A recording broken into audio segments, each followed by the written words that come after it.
So you want to know if you're getting a fair plea deal. Hi, my name is Carl Birkhead. I'm an attorney with Worth Law Office in Tulsa, Oklahoma.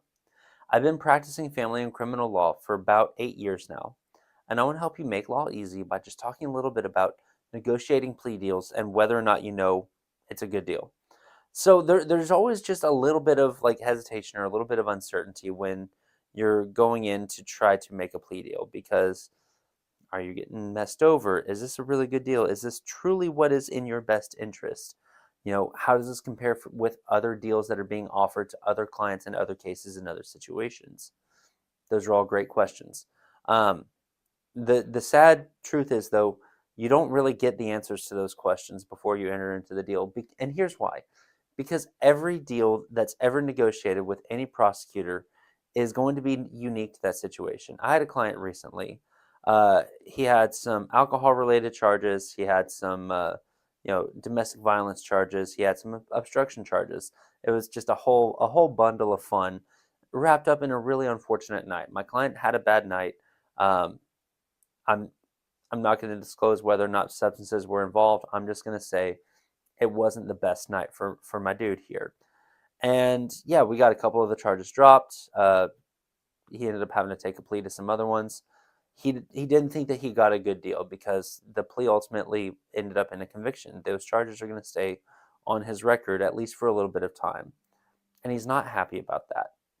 The day that we ended the plea, there's a whole bunch of other people there that were entering, entering pleas for better deals or what my client believed to be better deals than what he was getting, and he didn't understand why them and not me, why those cases and not mine. And guys, ultimately, it really just comes down to the facts of the situation. It comes down to, which prosecutor you have. Comes down to, how egregious was the offense that you're charged with, allegedly. I mean, this person, he was accused of smacking the ever-living dog fire out of his kid. Teenage kid, but still his kid. It was one of the charges that we were facing. It was one of the charges that actually got dropped, but it was still a charge that was pending against my client, and he hated that one specifically, and didn't understand why he couldn't get a deferred sentence on the rest. And unfortunately, he just wasn't eligible for it, and the state did not want to try to like bend the rules in this case. So yeah, it's tough to know whether or not you're getting a fair deal. And there's so many factors that go into play in determining, what is or is not an appropriate deal for you. But ultimately the question comes down to what is going to be the best fit for your life. Is it going to be taking the deal that's been worked out, especially if it's a deal that keeps you out of prison, or is it going to be rolling the dice, going to trial, having to shell out a lot more money for it, and possibly ultimately still ending up in jail over something that you really shouldn't be in jail for? Because that's always the other end that you're looking at.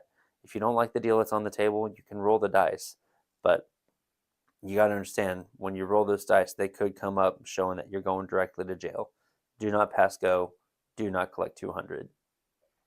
So you gotta weigh that for yourself and decide whether or not that's worth it for you. If you have questions about this, definitely give me a call. I'm happy to sit down. I'm happy to go over the pros and cons with you as much as you want. Let's sit down, let's figure this out, and let's make sure that you're getting taken care of. My name is Carl Birkhead. I'm with Worth Law Office, and I want to help you make law easy. Thank you.